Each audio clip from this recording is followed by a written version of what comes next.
Welcome to the Philip Wiley Show.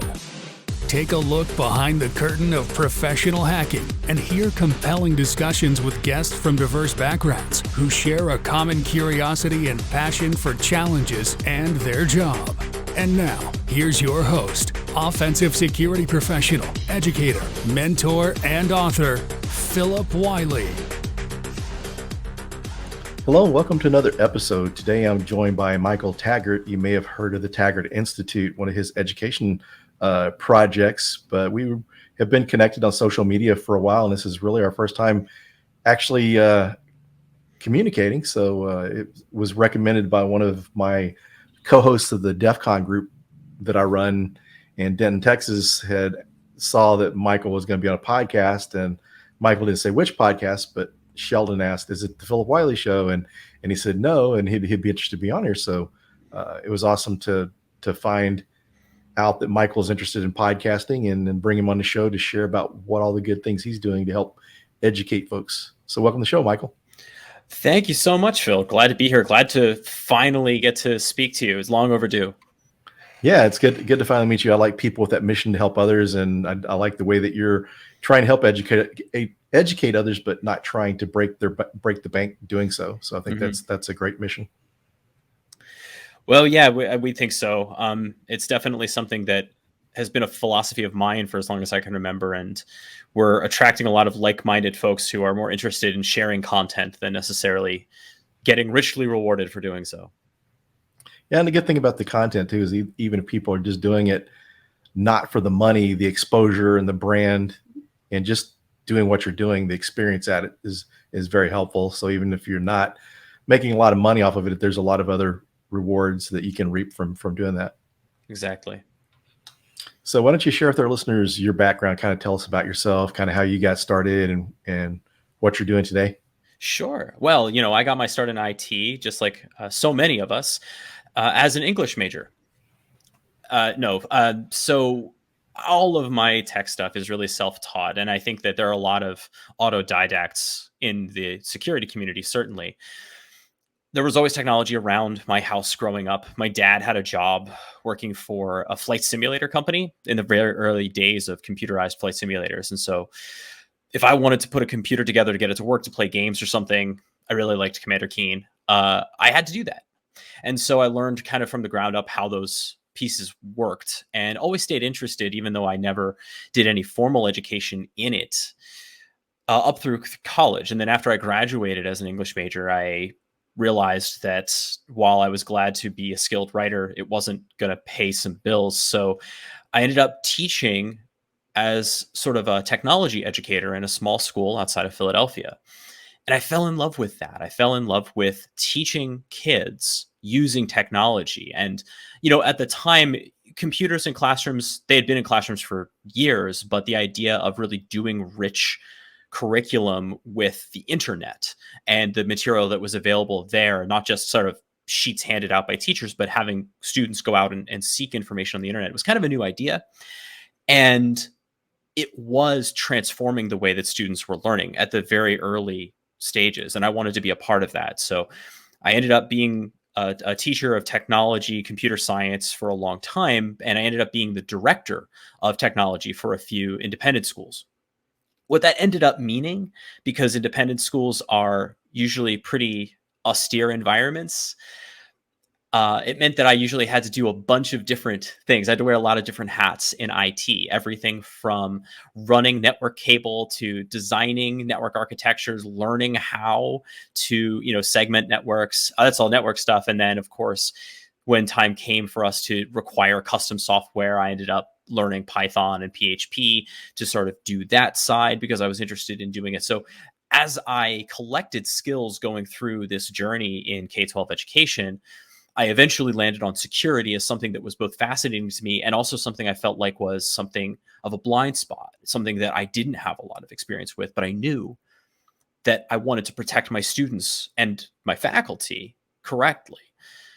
And this was around about 2018. And of course, I was following a lot of InfoSec folks on Twitter. And as it happened, Leslie Carhart, Hacks for Pancakes, put out a message saying, "Hey, I have a ticket to Hope Hackers on Planet Earth, the conference in New York, that I can't use. Does anybody want it? Send me a DM about why you want it, and we'll talk. So I sent them a DM saying, hey, I'm an educator, but I'm interested in InfoSec. I would love to take advantage of this ticket. I can get myself there. And Leslie wrote back saying, great, have a good time, and sent me to Hope.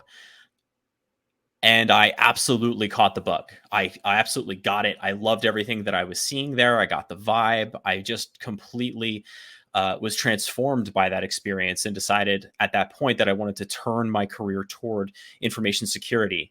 And at which point I transitioned from doing K-12 education IT to security analysis work. And so I ended up shifting to where I am now, which is at UCLA Health. And that's where I am a senior researcher there, doing sort of advanced threat hunting as well as detection engineering, and also leading education and outreach for both our team and other teams for cybersecurity concepts. So I end up still educating in my day job.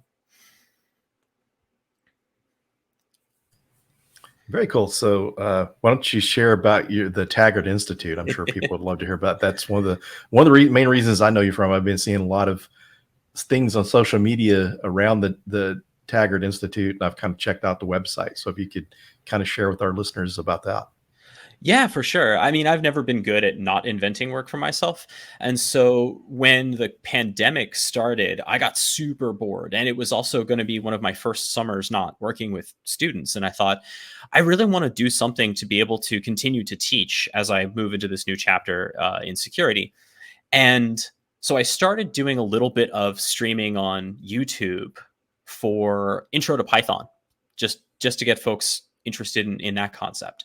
And it did okay until the very last video, where I demonstrated how simple passwords, the MD5 hashes of simple passwords, were on CrackStation. And that video got banned from YouTube, at which point I was like, oh, okay, this is a hostile environment maybe to some concepts. And so I switched over to streaming on Twitch and found this unbelievable community of hackers on Twitch. Al Hazred, Cerberus, GoPro Slow-Yo, there's a bunch of them who are out there, and is really vibrant, right? The idea of doing all of this and hacking live with an audience who are interested in seeing not just how it works, but also how mistakes are solved. So that sort of got going, and I ended up meeting a lot of really cool folks like Husky Hacks, Matt Kiley, and developing some community on Discord. And as we started building this community, it became clear that there were some gaps, especially fundamental gaps in access to knowledge about how to get started with not just information security, but a lot of like the core skills that we take for granted when we're using things like Kali Linux. So for example, where can you easily get up to speed with the Linux command line? Or if you're doing something like regular expressions, what's the easiest way to get that going? And could all of that be in one place? And so I started the Taggart Institute after learning a little bit about how to do formal recorded courseware through a course I had on TCM, which is now on Taggart Institute, Practical Web App Security and Testing. That experience led to thinking, oh, okay, now that I know how to make courses, I think I can do this. And because I don't need to use this as my primary income, let's offer the courses at a pretty low price point, or free, and allow people to discover these skills and build them as part of our community. And it's taken off from there. So it's not just my material, but we also have courses from other folks. For example, one of our community members, Sarsek, has an awesome course on the history of binary exploitation, buffer overflows, ROP, and also the mitigations for those exploits. And so how you start from basic stack buffer overflows all the way to return-based programming, and how do you deal with ASLR and things like that. So a lot of cool stuff happening, and the community is very much about that, sharing information and making sure that everybody on Earth has access to the information, that finances are not a barrier to knowledge. Yeah, that's great to see. I've seen some others try to make things more affordable too. Just like the founder of Pentester Academy, he tried to keep it affordable per region, because what may be affordable in the United States may not be affordable in India. So it's really, really great to see people do that. And then even like some of the John Strand pay what you can kind of stuff is kind of nice to see, because, some of these some resources can be pretty expensive out there, and it's kind of good, especially if someone's trying to learn this new. They're not going to want to spend $1,000 or thousands of dollars to take courses just to find out maybe you don't like it, or maybe it's way above your head and you need more of the fundamentals before you get started. That's right. And it's tricky too, because I think once you're in the in group in terms of like the conversation around information security and social media, you know where to look. But if you're on the outside of that group, it can be very easy to miss where you should be looking for resources. Just as a basic example, it would be pretty easy for a newcomer who's aspiring to get into the industry to take a look at SANS, a great organization, and I love what they do. But it would be easy for them to look at it and say, "Wow, I have to put together like $7,000-8,000 for a course here," and miss that part that no, that's really intended for businesses to pay that, right? Mhm. Individuals really shouldn't be paying directly for a SANS course unless you're doing like the work study or something like that. And so trying to create easy entry points is, I think, a shared responsibility, frankly, of the community, and something that we're trying to produce as well. Very cool. So one of the things that's kind of interesting too for the folks listening, that's very helpful for your career if you're just getting started out, and even from learning, because some people that start out in content creation were just creating YouTube videos or different content to learn themselves, and they kind of share it, and some people kind of got their career started that way. And one of the things I've seen from my experience of seeing others, some people have done really well with the content creation. So as far as anyone wanting to get started in that, what are your thoughts on that, using content creation to help launch their career, or even launch a content creation career? So many thoughts. So first of all, I think there's a lot of value in learning in public. And that was actually an adjustment for me when I started doing Twitch streaming. As a teacher, I never had all of the answers, and I never wanted my students to think that I had all of the answers. But I liked to have a plan. You know what I mean? Whereas oftentimes with Twitch, the plan went out the window as soon as I encountered something difficult. If I was doing like a hack the box challenge or try hack me or cyber defenders or something, I would run into something that I didn't know. That didn't happen so often in the classroom because I was teaching a subject that I deeply understood, right? But if I'm learning something new and I'm doing it in public with other folks on Twitch, for example, it's very likely that I'm going to encounter something I don't know. And that is not only okay, it is really beneficial for people watching. It's beneficial for them to see people not know something and then negotiate that and figure out how to get to the knowledge. And it's also cool to see the success part afterward, right? We're going to encounter a problem, we'll get stuck for a little bit, and then we'll work the problem and get past it. That's part one. I do think that learning in public is incredibly valuable. That's one form of it, but there are other forms. You can have a more polished output, right? And have an edited YouTube video. And I do some of those too. I think that's super valuable. I think the stuff that IPSec does is really amazing in that regard, like a really nice balance between clean, edited material, but also demonstrating where he gets stuck on stuff when he's working on material. Really, really solid example of that balance. But there's another benefit too from an educator's point of view. A lot of times when we think about the structure of learning, we use a model from Benjamin Bloom called Bloom's taxonomy. And basically what it says is, at the very base, like the most simple kind of learning you can do is just memorization, remembering something, right? Memorizing your multiplication tables or state capitals, if you're old enough like me to remember when schools made you memorize state capitals. But at the highest echelons of learning, it's far beyond that. It's understanding, evaluating information, and the top level is sometimes called share, meaning that you teach somebody else what you know. And for me, that is often represented or manifested as creation, right? I'm going to create something new using the knowledge that I've internalized. And so doing CTF write-ups, doing YouTube videos, doing Twitch streams, all of these things that demonstrate your knowledge and put your knowledge to work to create something new represent that highest echelon of learning. And with particular regard to written or spoken content that is of an instructional nature, your brain has to put your thoughts in order to speak or write. When you do that, you are going to give structure to your thoughts that may be a little bit chaotic as you were learning something. And as you do that, you may find gaps in your understanding that you can go back and fill in because you're putting those thoughts in order. So not only is it beneficial to the audience, but actually teaching is in itself a fantastic learning mechanism. So as far as like the type of setup someone needs to do this, what would you recommend, equipment wise, software wise?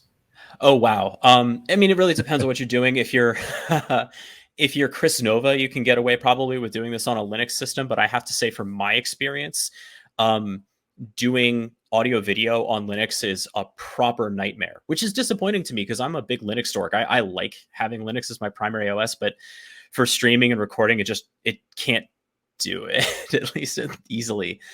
So I think Windows is a base OS. I am really sensitive to sound quality. Not everybody is, but I'm pretty sensitive to sound quality. I imagine as a podcaster, you are as well. And so a really solid microphone is something that you want to invest in. You don't have to get an analog or an XLR mic. I think there are good USB mics. I use a Rode NT USB microphone. It's served me well. I think that's valuable. Having an armature to make sure that it's close to you so that you're not getting background noise. That's really important. A good camera if you want to be on camera, but you don't have to be. IPSec never shows his face. It's okay. It's the content that matters. I have received feedback anecdotally that having like your face in the corner helps some people connect to what you're saying because they'll use your facial expressions, that their EQ, their emotional intelligence is triggered by that. And that helps contextualize what you're saying, but it's not necessary. I use pretty much raw open broadcasting studio, OBS, for the work that I do, with a little bit of the Stream Elements platform, just to put together some of the composite shots for like my starting screens and things like that, but not necessary to do that. You can pretty much do it all in OBS by itself. So your hardware investments are going to be a nice GPU. You don't need a 60 FPS 4K gaming GPU to do this, but having some independent graphics card, I think, is valuable. A 4K camera, if you're going to do a camera, you don't have to do a DSLR, I don't think. So it's like, between your desktop and the AV peripherals, you're probably landing somewhere between, all told, $1,500 and $2,000 of investment if you're starting from scratch. But if you have an existing machine that has these components, you can get the AV stuff going for much less. Very cool. It's pretty interesting. Just kind of for anyone listening, the Insta360 Link is a really good one. I had an experience. I was hosting a webinar for my employer side. We were doing a webinar, and I had Jason Haddix, Alyssa Miller on, and CISO that's local was a CISO panel just discussing, the roles of a CISO. But one of the things we experienced on that webinar was when we tried. I have a Sony ZV-1 and a Cam Link that I use to stream with or record. And for some reason, GoToWebinar would not recognize that. Even Alyssa had a Cam Link. I'm not sure what camera she was using, but it wouldn't identify it. And we had to go to like desktop webcams to be able to do the video, which was really, really super lame when you've got 4K capabilities and you can't use it. But Jason Haddix was on. He had a good picture, and they found out he was using the Insta360 Link. He had did some research. It's 4K camera, and that's actually what I'm using here. And going back and looking at the quality between that and the Sony ZV-1, it's about the same, at least. So you get decent quality for a pretty inexpensive price. For like $320, you can get that, and you can get like the stand that comes with it, the tripod, which you could use. You can set that thing up at various heights. I mean, it goes up pretty tall, so it's a pretty interesting piece of equipment and pretty budget friendly compared to getting a DSLR camera and trying to stream with one of those. Plus, absolutely, a lot easier. Lot easier learning curve. Yeah, I use a Logitech Brio for my 4K camera. I think it's like about half that Insta360 price, and I do think there's a slight quality difference, but it works out okay for me just because I don't stream in 4K. I stream in Yeah. 1080. And my camera shot is never really full screen. So that's fine as it is, but it does have manual focus. It does have PTZ, mechanical PTZ as opposed to digital PTZ, which is really, really nice. So yeah, and that I think that runs around like 180 or something like that. Yeah, well, some of the things you just have to with some of those cameras that can be kind of a challenge. I used to have the Brio. I was using that and end up giving it to my daughter. But if you're running on Mac, some of the software you get to use with that. So one of the things I was running into is Zoom capabilities and stuff where it just didn't work. You got the full shot of the room. So I didn't use that for long. But Windows, some of the advantage to Windows sometimes is some of the software you can get with some of those different pieces of hardware that work with it, just so sometimes there's better options there if you're using a Windows environment over a Mac. Totally. And it's funny you should mention that in terms of choice of platform, because I do get asked that a lot of the times. You're like, you're a hacker. Why are you using Windows? It's like, because Windows is the platform of choice. Like, that's what I need to know. I'm a certified Linux system administrator. And so when I moved over to proper InfoSec, it was an adjustment to like get used to the Windows API or the registry, and that being my life for a lot of the work that I do. But it's important to live in it and understand it, because you're going to have to encounter it, and both from a red team and blue team perspective.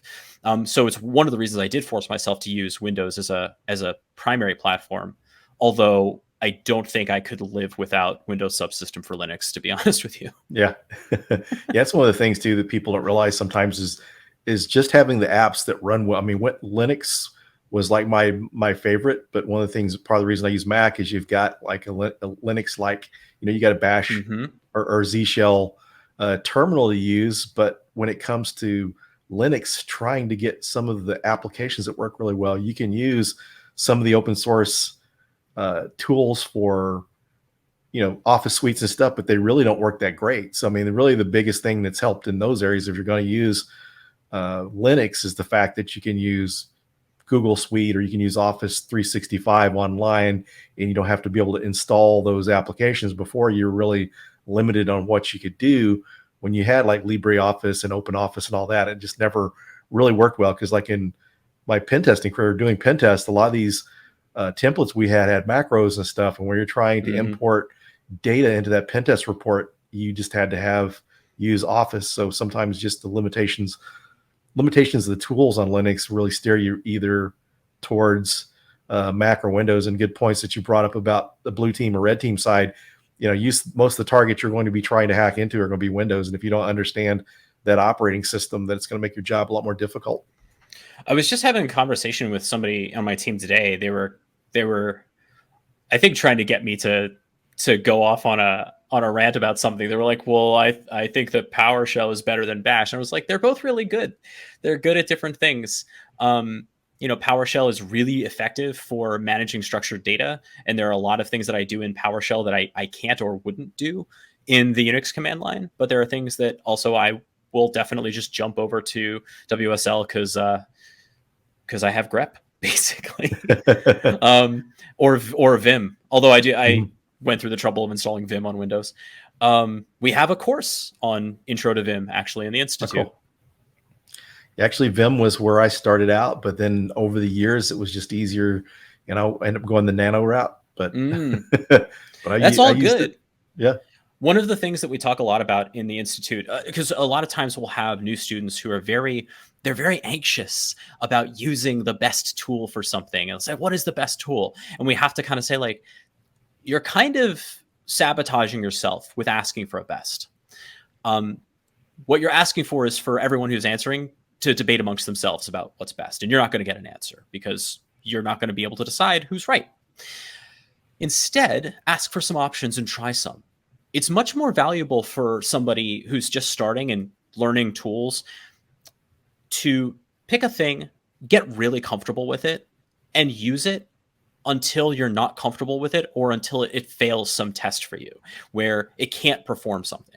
So for example, my web app pen testing course is, I think, pretty odd in that it's one of the only ones that I know of. Actually, it's the only one I know of that focuses on using Zap as the proxy as opposed to Burp. Burp is an industry standard. That's totally fine. I love Burp. I've paid for the Burp Pro license. But I also have a philosophy that if you can find a tool that is open source and does the same job, let's try to use that so that any of the documentation or procedures that you come up with have a much lower barrier to entry for people. And so I started using Zap and I got really familiar with it, really comfortable with it. And so that's what PWST was based on. But it doesn't matter. The principles matter, right? So Vim, Nano, Visual Studio Code, any tool that you use, as long as you are deeply familiar with it and it does the job for you, like that is what matters much more than picking a side in some ridiculous internet fight. Yeah, definitely. And it's just sometimes different things work for different people. What might be the best for you, something else might be best for someone else. And sometimes it's a good example that you brought up Zap. I mean, one of the reasons to use Zap is if you don't want to put out the $450 for Burp Suite, that's kind of cost prohibitive to you, but you're able to learn something else. I mean, use something else. So there's nothing wrong with that. And knowing multiple, because one of the things I would do during web app pen test, I would routinely, even though I had a Burp license, I would use Zap sometimes to do another, vulnerability scan to see if it finds something that maybe Burp didn't. Mm-hmm. Yeah. I mean, diversity is good in all senses. Diversity is good, right? So diversity of, the people that you have on your team, the diversity of opinions that you have inside of a community, and diversity of tools. Monoculture is dangerous. And so I do think it's kind of great that everyone has a thing that they like. Another one is, I think you mentioned Z shell. Phil, what shell do you use in Linux? For me, it's been mostly Bash until recently. Then Z shell, I've kind of gotten into using Z shell. And Z shell's standard on Mac now, right? Yeah. Yeah. And one of the things I've noticed, one of the first adopters for that Linux, just the default Z shell was like with Parrot. Parrot came out and they were using Z shell, right. And then Kali kind of went to it. But the thing you mentioned about competition, that's what's great, because, Parrot's come along, and I'm sure they're, Kali Linux, I don't know if the Z shell was just a coincidence, but one of the things we've definitely seen since, I've been, started pen testing in 2012, and seeing how Zap has affected the quality of Burp Suite, because the app store that you have in Burp Suite, you had to manually add those extensions. You had to download those, manually install it. Now they've got the little app store where you can install it, from there. Just different things, just like the built-in browser support within Zap, where you could just open up the browser from within there, not having to, deal with the proxy, because, when you're trying to learn Burp Suite, overcoming that thing, okay, why is it not coming through? Then you go back and say, okay, yeah, I'm not, refreshing the page, or I need to turn the proxy intercept off or whatever. But, Zap made that easier. And you see how now with Burp Suite, you can open things up in a browser and it makes things easier. So I really, in my opinion, if Zap didn't exist, there's some of those functions that probably wouldn't exist in Burp Suite. Yeah, wildly different approaches to the same problem, right? They both got you there, but one informed the other. It's very much a steel sharpening steel sort of situation. And the more choices people have, I mean, people can get paralyzed by choices, but I think it's more valuable to have them than not. Like, I have a pretty dorky shell setup at this point, right? It's very highly customized for the way that I like to work. I don't use Bash. I don't use Z shell. I use Fish, which is, until recently, it wasn't even POSIX compliant. So people were like shying away from it, but it had really great autocomplete. It had really good backward search. It had a different scripting syntax that was, to me, much more approachable than Bash, because I don't know if you've ever missed a space in a Bash script, but I have. And so... so like that plus tmux with customizations. And so like now whenever somebody sees my setup, they're like, how did you get that looking that way? And we get to have a conversation about other choices that you have out there in the environment that may change the way that you think about problems and the way that you approach the work that you do. Very cool. Yeah, it's just interesting to see how the tools and stuff evolved, because some of my experience with Kali back in 2020, I was doing a Wi-Fi pen test for a company I worked for, and I'd never used Parrot. Kali was always my go-to. I had used like Ubuntu and installed the tools in manually. But when I was doing that pen test, one of the things I was doing, because I was running Kali Linux bare metal on my laptop, not virtualized. And one of the things I was noticing was trying to get GPUs to work within the OS was a major pain. I even saw like a Ryan Cobb article that he said, if you're going to do password cracking, then you need to do it like in Windows or whatever, because trying to get the GPU to work doesn't typically work. So some of the different wireless tools weren't working so great, so I decided to use Parrot. And interesting thing about Parrot, if you go on their website, they even had like an article. A lot of things on Kali you have to go through its community articles people posted up on their forums or whatever. But through Parrot, there was an actual article on how to get the GPU up and running. Went through the article, I was able to get the GPU up so I could do GPU cracking, and some of the wireless tools were working better in that version of Parrot. So I gave it a shot. So it was kind of glad I used it. I mean, that's, before I was just sticking strictly with Kali Linux and just kind of missing out on some of the nice features of Parrot. So yeah, I have also enjoyed Parrot, and it's so funny. I think that there's this elephant in the room when it comes to what tools people should start with, or what we recommend people to start with. And Kali Linux is this mammoth in the space for good reason. It's a good tool, and it has everything ready to hand that most people are going to need for most introductory applications. But I'm kind of cooling on recommending it. If you're not doing the OSCP, I'm kind of cooling on recommending it as the thing you stick with after you get comfortable for really, really long. Not only are you kind of tied into whatever Kali strategy that they have, the same would be true for Parrot, but it's just so much structure that is kind of hidden. For example, how many Kali users have really explored all the stuff that's in user share? There's a lot of stuff that they have in there that is just installed by default, and 90% of it you're not going to use, but it's like hanging out in there. So like, there's a value, I think, in at some point once you're comfortable in a Linux environment at all, and Kali is a good place to get comfortable, especially now that it's not root only, right? Like it's a real distro. I still don't think you should daily drive it, but whatever. Yeah. Once you're comfortable with Kali, I think it's a valuable exercise to build a hacking specific machine from a base OS that isn't designed for it. So whether it's, Pop OS or KDE Neon or whatever else, or if you want to go really crazy, do like an immutable or something like Nix OS. Don't do Nix OS. But like that's a valuable exercise, because you'll ask yourself, what is it that I actually use every day? Okay, so for me, it would be like, I'm going to get Zap going. I'm going to get my offline CLI tools that I use to support it, like Ferox Buster, SQL Map, a few others. JSluice is a new one that I just started playing with. It's really, really cool. I'm going to get all of those installed. I'm going to get them installed in a way that makes sure that I have the latest version. I'm not necessarily relying on like the upstream repo, because that could lag behind what I need. I'll have that set up, and I will make sure that that is all that I have. And it'll be a really tight, easy to build thing. And maybe I go to the trouble of either scripting it out or using a config management tool like Ansible to automate the build process for the future so that I can reproduce it.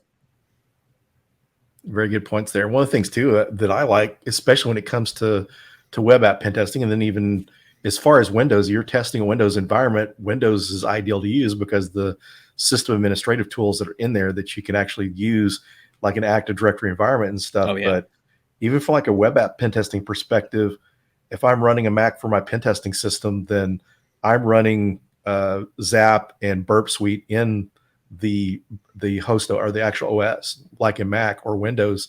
And then some tools I may run in a VM to have some of those other things.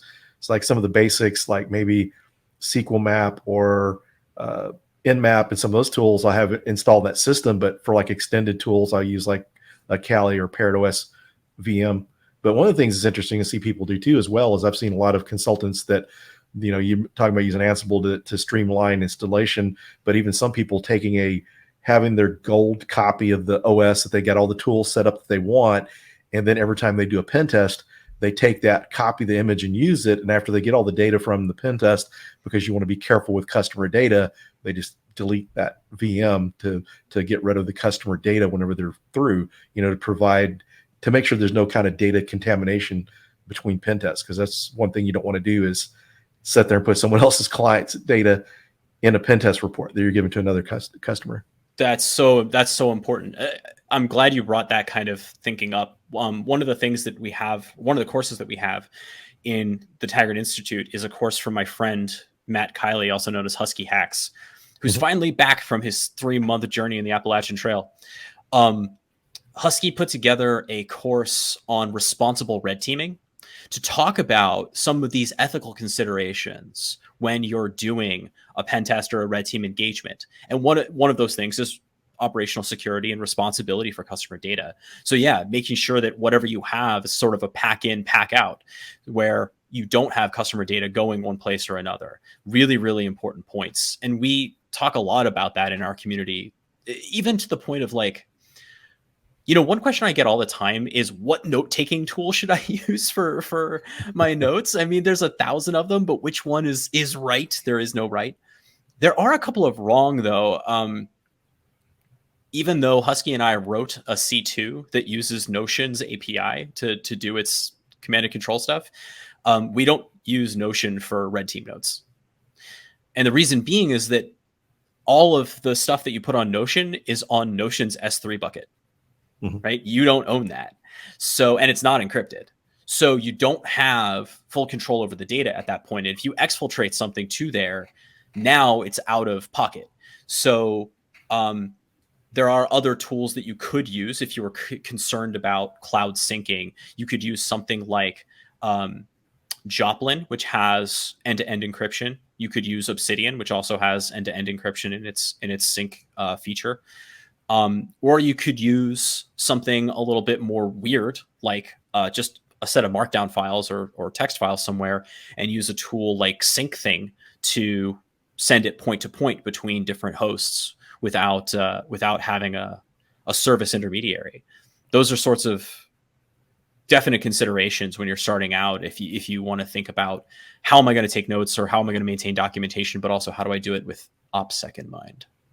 Yeah, and the point you bring that up too, you may use 2 different sets of notebooks that you're documenting a pen test with, maybe something you just keep general notes in, just like how you run this in Nmap or whatever, because that's not as critical that's, you have to worry about so much that being in the cloud if it's just generic information like that.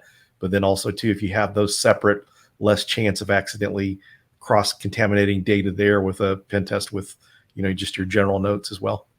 Absolutely. Yeah, and it's funny too. You talk about the big fat golden image. As a system administrator, I kind of feel this in my bones. It's funny too, because you're a big Mac user, and I used to run fleets of Macs, which was its own joy.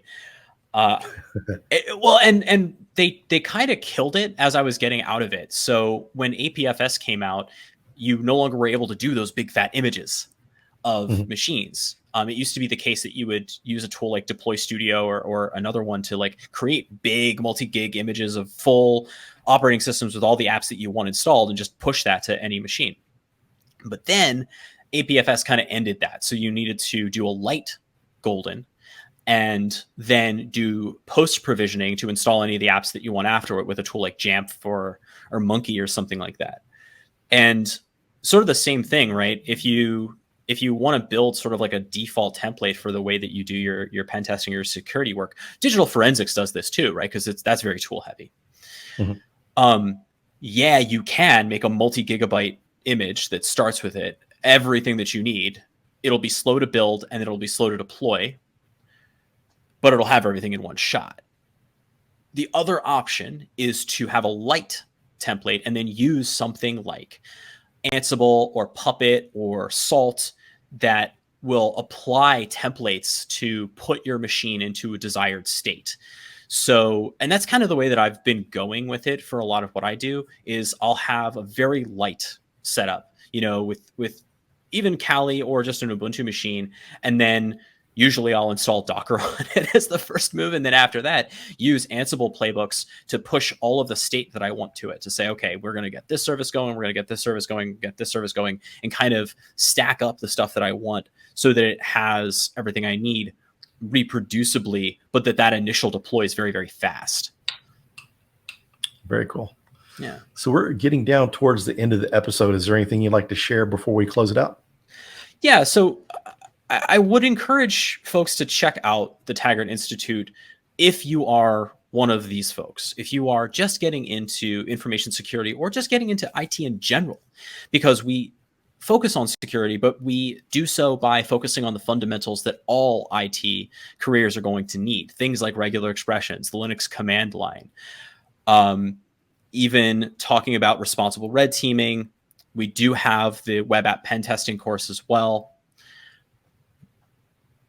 Vim, if you want to learn how to use Vim, and the more rarefied stuff like binary exploitation.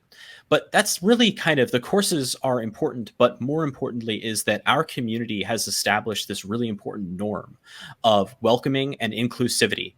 Everyone is welcome, and we are a community of learners that models itself on a martial arts school, so that we don't have belts or anything, but all more senior community members are obliged to bring up the newer community members and support them in their journey. It's a very nice place to be, a nice place to learn. And so if you're interested in a place like that, if you're looking for a place like that, you're more than welcome to join us and to check out the courses that we have, which are completely free, or pay what you wish if you're interested in investing in the mission. Very cool. Well, I appreciate you taking time to join today. It was a great discussion, and enjoyed learning more about you. Likewise. Well, thanks everyone, and we'll see you on the next episode. Thank you for listening to The Philip Wiley Show. Make sure you subscribe so you don't miss any future episodes. In the meantime, to learn more about Philip, go to thehackermaker.com and connect with him on LinkedIn and Twitter @Philip Wiley. Until next time.